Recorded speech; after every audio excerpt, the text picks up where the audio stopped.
Welcome to my YouTube channel online मस्त classes. आप सब देख रहे हैं ऑनलाइन मस्त classes channel. I hope that कि आप सब बहुत ही अच्छे होंगे और आपकी तैयारी भी बहुत अच्छी चल रही है। आज की इस वीडियोज में हम आपको 20 मोस्ट वीवीआई प्रश्न पूछेंगे। 2020 मुकाबला होने वाला है। आपके देखेंगे कि आज के इस वीडियो में 20 प्रश्न में कितने प्रश्न आप सही करते हैं।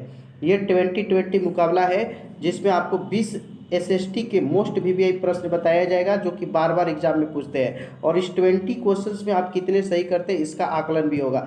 तो चलिए शुरू करते हैं। देखिए, आपका पहला क्वेश्चन है कि कोयला किस प्रकार का संसाधन है। पहला ऑप्शन अनवीकरणीय, नवीकरणीय, जैव और अजैव। पहला क्वेश्चन में कोयला किस प्रकार का संसाधन है, इसका जवाब आप लोग कमेंट सेक्शन में जल्दी से बताएं। कोयला किस प्रकार का संसाधन है, बहुत ही मस्त क्वेश्चन है। चलिए इसका जवाब हम आपको बताते हैं कि कोयला किस प्रकार का संसाधन है। देखिए मिलाएंगे अपना कमेंट फटाफट, है ना। देखना है आज आप लोग का 20 प्रश्न में कितना सही कर पाते हैं। तो यहाँ पे आपका बिल्कुल सही जवाब आपका ए ऑप्शन होगा, अनवीकरणीय। ठीक है, अनवीकरणीय सही है। दूसरा सवाल देखिए कि सौर ऊर्जा निम्नलिखित में कौन सा संसाधन है। पानवकृत, पुनः पूर्ति योग्य, अजैव या चक्रीय, अचक्रीय। तो इस प्रश्न में आपका बिल्कुल ही सही जवाब 2 का बी होगा, पुनः पूर्ति योग्य। सौर ऊर्जा को बार बार पूर्ति कर सकते हैं। 2 का बी बिल्कुल सही है। 3 नंबर क्वेश्चन आपका है कि तट रेखा से कितने किमी क्षेत्र की सीमा अपवर्जक आर्थिक क्षेत्र कहलाती है। 100 किमी, 200 किमी, 150 किमी या 250 किमी। तो यहाँ पे देखो सही और सटीक आंसर आपका 3 में बिल्कुल ही बी होगा, 200 किमी। 200 किमी जिनके भी कमेंट में उनका सही है। 4 नंबर क्वेश्चन है आपका कि डाकू की अर्थव्यवस्था का संबंध है संसाधन संग्रहण से, संसाधन के विद्वहन से, संसाधन के नियोजित विद्वहन से, इनमें से कोई नहीं। तो यहाँ पे देखिए डाकू की अर्थव्यवस्था का संबंध 4 में बिल्कुल ही आपका करेक्ट आंसर बी होगा, संसाधन के विद्वहन से। ठीक है। 5 नंबर आपका सवाल है समुद्री क्षेत्र में राजनीतिक सीमा के कितनी किमी क्षेत्र तक संपदा निहित है। पहला ऑप्शन है 10.2 किमी, 15.5 किमी, 12.2 किमी, 19.2 किमी। ठीक है। तो यहाँ पे देखिए आपका बिल्कुल ही 5 नंबर में बिल्कुल सही जवाब आपका डी होगा, 19.2 किमी।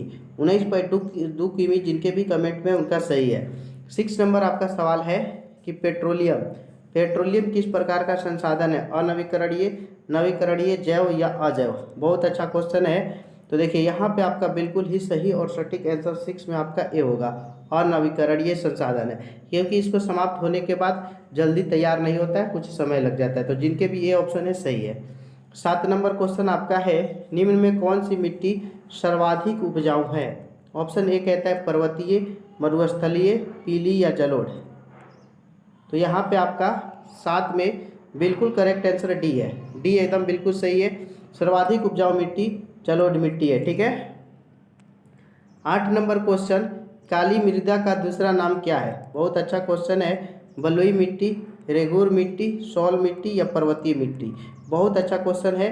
तो इसका देखिए आपका बिल्कुल ही सही और सटीक आंसर बी ऑप्शन होगा, रेगूर मिट्टी काली मिट्टी का दूसरा नाम है। जिनके भी कमेंट में बी ऑप्शन सही है उनके राइट आंसर है। 9 नंबर क्वेश्चन आपका है कि मरुस्थलीय मृदा का विस्तार निम्न में से कहाँ है। उत्तर प्रदेश, राजस्थान, कर्नाटक, महाराष्ट्र। तो यहाँ पे आपका बिल्कुल ही मेरे प्यारे स्टूडेंट सही और सटीक आंसर 9 का बी है, राजस्थान, है ना। मरुस्थलीय मृदा कहाँ है, 9 का बी सही है, राजस्थान। ठीक है ना। 10 नंबर क्वेश्चन देखो मेरे प्यारे स्टूडेंट्स, आपको 2020 में कितने सही होते हैं देखना है हमें। 10 नंबर कहता है कि सोपानी कृषि किस राज्य में प्रचलित है। इसको सीढ़ी नुमा खेती भी कहते हैं। ऑप्शन है कि बिहार का मैदानी क्षेत्र, उत्तराखंड, हरियाणा या पंजाब। तो यहाँ पे आपका बिल्कुल ही सही और सटीक आंसर आपके जिनके भी कमेंट में बी ऑप्शन है उत्तराखंड, उनका सही और सटीक आंसर है। सोपानी कृषि उत्तराखंड में प्रचलित है। 11 नंबर आपका सवाल आ गया है कि पंजाब में भूमि निम्नीकरण का मुख्य कारण क्या है।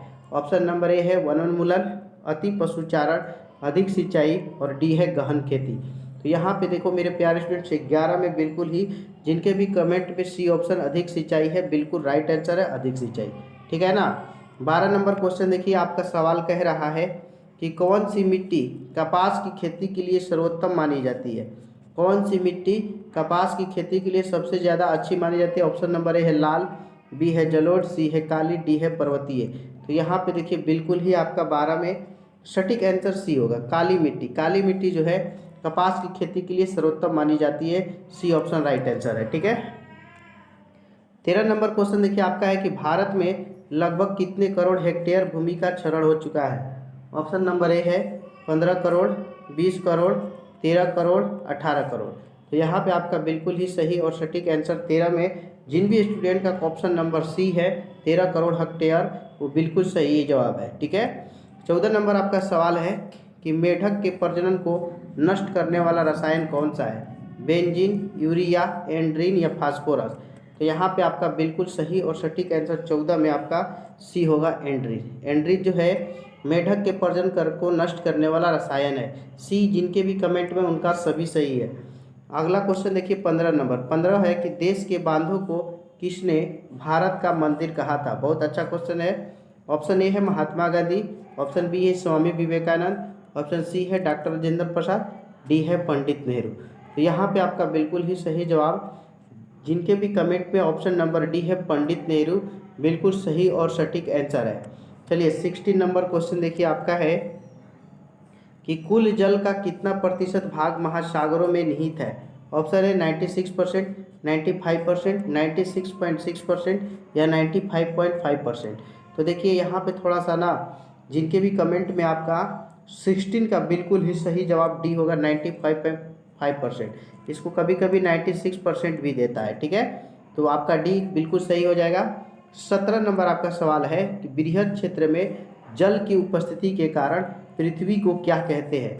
पृथ्वी को क्या कहते हैं? उजला ग्रह, नीला ग्रह, हरा ग्रह या लाल ग्रह? तो बड़ी अच्छा क्वेश्चन है। तो चलिए इसका देखिए मेरे प्यारे स्टूडेंट, इसका बिल्कुल ही आपका सही जवाब बी होगा, नीला ग्रह। जिनके भी कमेंट में बी ऑप्शन है नीला ग्रह, उनका सही है, बिल्कुल ही राइट आंसर है। 18 नंबर क्वेश्चन आपका है बिहार में अति जल दोहन से किस तत्व का संकेंद्रण बढ़ा है? फ्लोराइड, क्लोराइड, आर्सेनिक या लौह?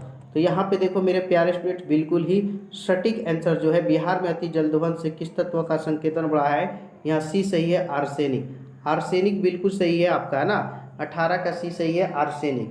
चलिए अगला क्वेश्चन देखिए 19 नंबर।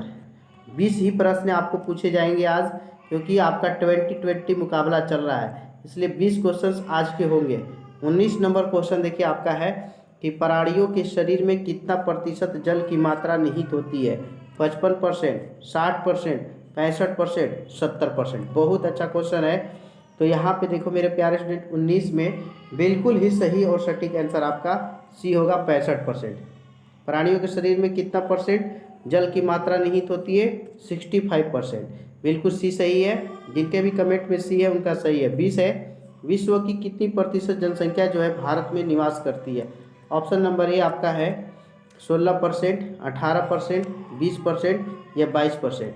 तो पूरे विश्व में जितनी भी जनसंख्या रहती है उसका 16% जो जनसंख्या है वो भारत में निवास करती है।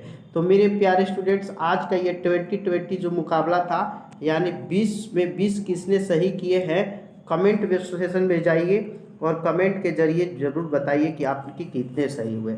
मोस्ट VBI SST के प्रश्न थे, इन सबको आप याद कर लिए। जो भी इस वीडियो को देख रहे हैं, प्लीज़ आप लोग इस वीडियो को एक लाइक करें, दोस्तों और साथियों में भी शेयर करें। और अगर आप इस चैनल पर नए हैं तो चैनल को आप सब्सक्राइब करके बगल का बेल आइकन भी क्लिक कर लेंगे, ताकि लेटेस्ट वीडियो का नोटिफिकेशन मिलता रहे। और मेरे प्यारे स्टूडेंट्स, आपको हम बता दें, इस वीडियो के डिस्क्रिप्शन में हमने व्हाट्सएप चैनल का लिंक दिया है। व्हाट्सएप चैनल का आपको लिंक मिलेगा। यहाँ पे आप क्या कीजिए कि व्हाट्सएप चैनल को आप फॉलो कर लीजिए, टेलीग्राम चैनल को भी आप लोग फॉलो कर लीजिए। वहाँ पे आपको सभी चीज़ का SST हो, साइंस हो, मैथ हो, उस सब का आपको PDF प्रोवाइड करा दिया जाएगा। इन सब का आपको PDF आसानी से मिल जाएगा। तो सभी लोग इन सब वीडियो को देखने के लिए, PDF लेने के लिए आप लोग जल्दी जल्दी ज्वाइन हो जाइए।